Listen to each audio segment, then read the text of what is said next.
E se eu te falasse que tem uma empresa que lucra bilhões de reais por ano, essa empresa distribui excelentes dividendos e também ela tem um yield na casa dos 9% de forma recorrente.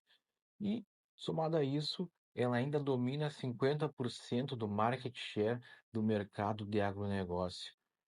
É exatamente dessa empresa que a gente vai falar nesse vídeo. Também vou te falar que talvez tu esteja deixando dinheiro na mesa se tu não está investindo ainda no Banco do Brasil. Bora comigo depois da vinheta.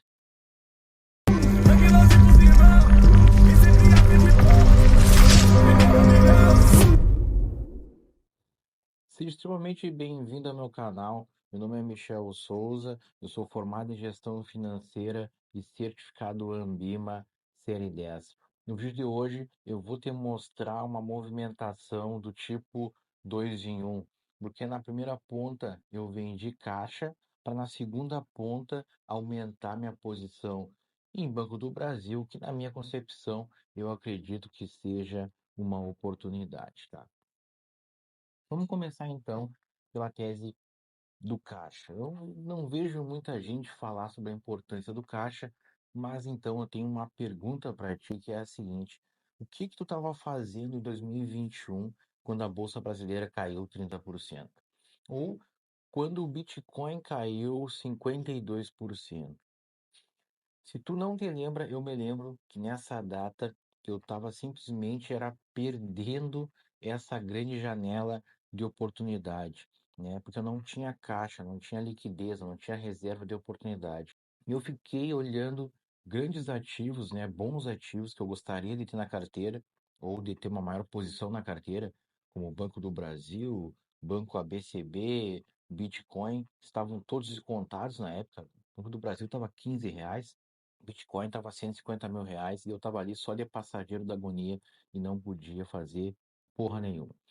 Isso aí para mim foi uma virada de chave, porque daí eu internalizei a importância de ter caixa na carteira. E eu adotei para mim aí uma medida, uma métrica de no mínimo 5% e no máximo 30%. Então o meu caixa sempre flutua entre 5 e 30%, dependendo da dinâmica do mercado, porque o mercado a gente sabe, ele é cíclico, né? Eu sempre bato nessa tecla aqui com vocês. E um troço que eu aprendi durante esses 6 anos investindo é que quando a oportunidade aparece, o mercado ele não vai gritar para ti, mas ele vai sussurrar. E só se tu tiver caixa na carteira é que tu vai poder aproveitar essa oportunidade, tá? Então, recomendo para vocês, sempre tenham caixa na carteira. Então, vamos para a segunda, para o segundo ponto aqui da nossa análise, que é o seguinte, que é o Banco do Brasil, cara. O Banco do Brasil, ele é um dos ativos mais longevos que a gente tem na nossa bolsa. Ele tem aproximadamente 216 anos, ele foi fundado em 1808 pela família real portuguesa. Ele já se provou no efeito Linde ao longo do tempo, né? Passou por várias crises, vários choques, né? Tanto externos quanto internos, e ainda assim o Banco do Brasil está aí. E ele tem um lado ruim por ser um banco estatal, 50% da União tem ali um pezinho no Banco do Brasil, mas também tem um lado bom, porque esse banco, basicamente, o dia que ele quebrar, é porque aí já deu merda na porra toda, né? Então, isso aí não deixa de ser também uma forma de segurança para o Banco do Brasil. Só que o ponto é o seguinte, cara, se tu olhar as ações do Banco do Brasil nos últimos meses, elas caíram aproximadamente 30%. Só que mesmo assim eu aportei nas ações do Banco do Brasil. E daí vem aquela pergunta óbvia, né? Por quê? Eu vou dizer para vocês o que que eu vejo no Banco do Brasil.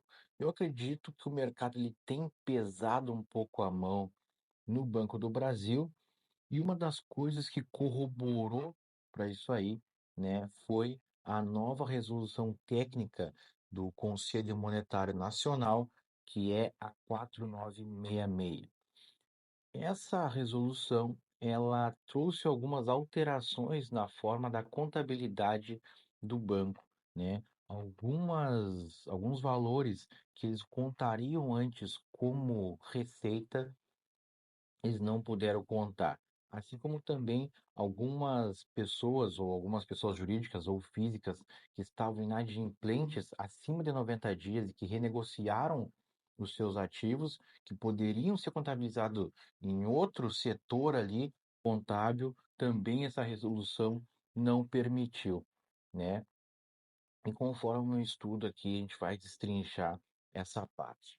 Outro ponto também que pesou bastante na precificação do mercado negativamente é o fato da inadimplência do agro ter aumentado bastante. E ela vem de uma forma resiliente, ela não tem baixado, né, não tem diminuído, e o mercado, como ele sempre trabalha no mínimo 6 meses à frente, ele não vê uma perspectiva de melhora nessa janela de curto prazo, né? Então, ele acaba realmente penalizando. O setor agro, ele representa 25% do nosso PIB e o Banco do Brasil, ele tem um share aí, né, de 50%, um pouco mais de 50% de dominância nesse mercado. E como o mercado agro ele sempre foi considerado um setor muito resiliente, né, importante na nossa economia, assustou um pouco o mercado essa inadimplência ter aumentado. Só que eu acredito que a gente tem que olhar para uma análise mais conjuntural, não estrutural, porque quando a gente olha a estrutura do agro, né, não se alterou. O agro, de forma estrutural, ele continua excelente. Agora, de forma conjuntural, aconteceram várias coisas que acabaram penalizando o agro, que ele não controlava, né? Por exemplo, os próprios problemas climáticos que aconteceram, né? Aqui no sul, por exemplo, na safra de 23, 24, a gente teve aí as inundações. Quando a gente vai para a parte centro-oeste, teve uma extrema seca. Somado a isso aí, a gente tem também ali a questão do preço das commodities, soja, milho, café, que caíram respectivamente 30%, 45% e 30%, impactaram também bastante na hora do produtor, né? Na hora da venda da saca aí para o produtor. E somado a isso aí também, a gente pode adicionar aqui as RJs, né? Então, tem tido muita recuperação judicial, tanto é que o Banco do Brasil ele vem se aproximando do produtor para mostrar para eles que isso aí não é positivo para eles, até porque eles acabam perdendo vários benefícios junto ao Tesouro Nacional, tá? Agora eu acho pertinente a gente ir para a tela do computador aqui, tá? Já separei algumas páginas do último release do Banco do Brasil que vão aí trazer uma parte mais técnica para a nossa análise. Então, esse aqui é o release do Banco do Brasil. A gente já está aqui na página 22. Então, de dezembro de 22 a março de 25, a gente teve uma rentabilidade de 100% na cotação do Banco do Brasil, contra o mercado que apresentou apenas 19%. Também é interessante aqui que o próprio banco ele traz um valuation das ações dele, né? E o preço justo das ações é 32,53, assim como também ele traz aqui na mesma linha de valuation um desconto de 8%. Mas isso aqui é março de 25, né? 3 meses atrás. Então, basicamente, aí o desconto está bem maior. Eu acredito que esteja aí na casa de um 0,70 mais ou menos, ou seja, 30% de desconto, tá? Agora aqui na página 24, a gente nota aí algo que também foi penalizado pelo mercado, que é o lucro entregue pelo banco. Então, o banco entregou um lucro de 7,5 bilhão, né? Só que no primeiro trimestre de 2024 foi de 9,3 bilhões. Isso aí representou uma queda de 20%, somado à expectativa do consenso de mercado que o banco ia entregar um lucro de 9 bilhões, tá? Então isso aí pesou também fortemente aí para a queda do, das ações do banco. Aqui na página 25, a gente vai para uma parte mais técnica aqui, mas é bem interessante, olhando aqui o spread global da carteira. O spread global da carteira é quanto o banco lucra com as suas operações de crédito, né? E a gente nota aqui uma queda nesse spread global, tá? Isso aí acontece muito pela questão aqui da Selic. Tanto toda essa linha aqui é influenciada pela Selic, spread global, TMS, TR, tá? Vamos olhar aqui agora a TMS. A TMS ela é a taxa média Selic. A taxa média Selic ela é uma taxa interna entre as instituições financeiras para quando elas se emprestam dinheiro. Então vamos supor o seguinte, vamos supor que o Banco do Brasil pegou 1 bilhão de reais emprestado com o Banco Bradesco, tá? No início do período, quando ele contratou aí esse crédito emprestado, a taxa de 2,6%. Só que no decorrer da caminhada virou 2,99%. Quando tu diminui esses resultados um do outro, a diferença é 0,37%. Tu até pode pensar, pô, 0,37% não é muito, realmente não é muito, mas 0,37% de 1 bilhão representa 3,7 milhões de reais, né? Então, isso aí impacta bastante na hora que o banco vai pagar esse valor aí para quem ele pediu emprestado, tá? Somado a isso aqui a gente tem a TR, que é a taxa referencial, que é uma taxa muito atrelada ao habitacional, né? Ao empréstimo habitacional. E a gente nota que teve uma alta de 215% do primeiro TRI de 24 ao primeiro TRI de 25, ou seja, fica mais restrito o crédito habitacional, fica mais caro, né? Então o pessoal acaba deixando de comprar ali a sua casinha, tá? Aqui no custo de crédito é quanto o banco gasta para emprestar dinheiro, né? Então o custo de crédito dele no TRI a TRI aumentou. E é aqui que a gente vai ver que o mercado pesou bastante também pelas questões da inadimplência, né, do INAD 90 no agro, que vem aumentando, a gente vai olhar também isso aqui no release. E aqui tu observa que no primeiro TRI de 25, o banco aumentou só para o agronegócio 5,2 bilhões, né? Ele aumentou também para os demais, mas nesse primeiro TRI aqui, o agro ele está se destacando, né? Porque isso aqui é que nem diz ali o texto ali, né? Ele é um fluxo para perda esperada, ou seja, ele é um dinheiro provisionado que o banco deixa aqui para possíveis perdas, tá? Agora a gente vai lá para a página 33. E aqui na página 33 a gente vai olhar que eu falei para vocês, que é o INAD 90, né? Inadimplência acima de 90 dias, ela já teve em 0,5% e hoje ela está na casa aí dos 3%. Só que um ponto interessante também é que, mesmo assim, o Banco do Brasil, por acreditar muito no case do agronegócio, né, e não é à toa, ele representa 25% do nosso PIB, né, de forma aproximada, ele aumentou a mão na carteira de crédito do agro, tá? Ele saiu de 372 bi e agora em março foi para 406 bi, tá? Excelente.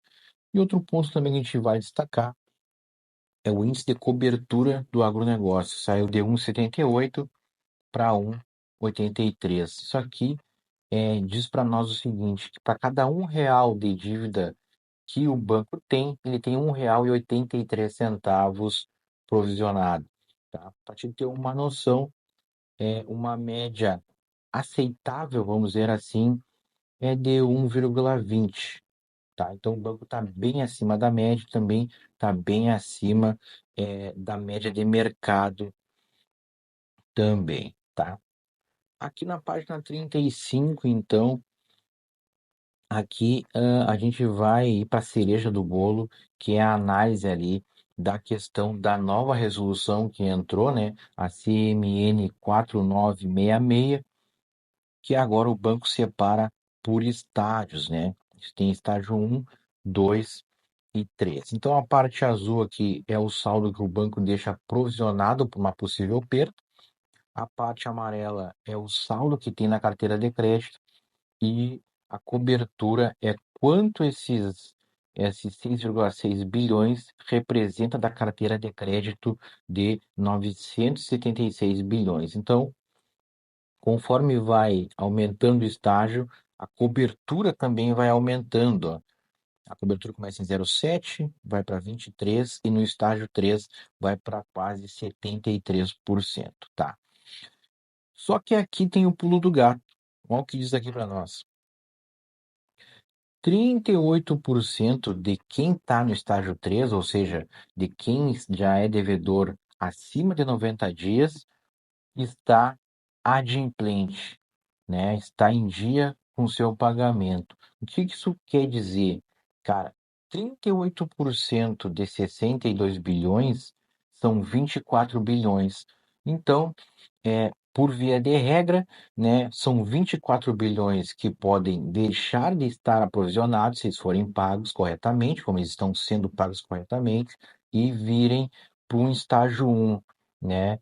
E aí vai aumentar o lucro do banco, aumentando o lucro, também aumenta a cotação, tá? Isso aí é matemática simples, tá?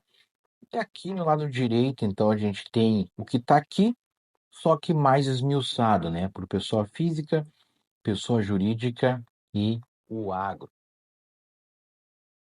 Então, para finalizar aqui o nosso estudo, o que a gente nota quando a gente dá essa visão 360 aqui no release do Banco do Brasil e no resultado do Banco do Brasil? Eu coloquei algumas coisas. Cara, eu acredito que o mercado ele tem pesado bastante a mão no Banco do Brasil e tem algumas coisas aqui que podem ser readequadas conforme o andar da carruagem, né? Um belo exemplo que a gente vê aqui é ah, esses 38,5% aqui no saldo de operações, que são 24 bilhões, que podem ir para saldo positivo. Assim como também o problema do agro não é um problema estrutural, é um problema conjuntural. Né? Aconteceu a tempestade perfeita, commodities caíram lá embaixo, milho, soja, café, caíram 30, 45 e 30%, respectivamente. O crédito aumentou, né? A Selic foi lá a 15%. A gente teve problemas climáticos, chuvas aqui no sul, a gente teve problemas de seca na região centro-oeste, né?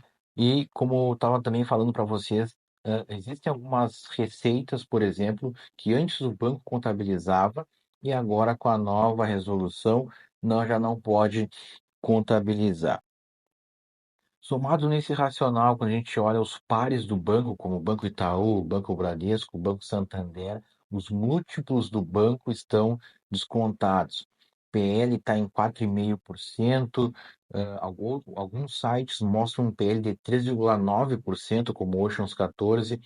O P sobre VP está em torno de 0,70%, né? Em alguns sites está 0,80%, mas dá para fazer uma média ponderada em 0,70 e 0,80, né? Ainda assim está extremamente descontado.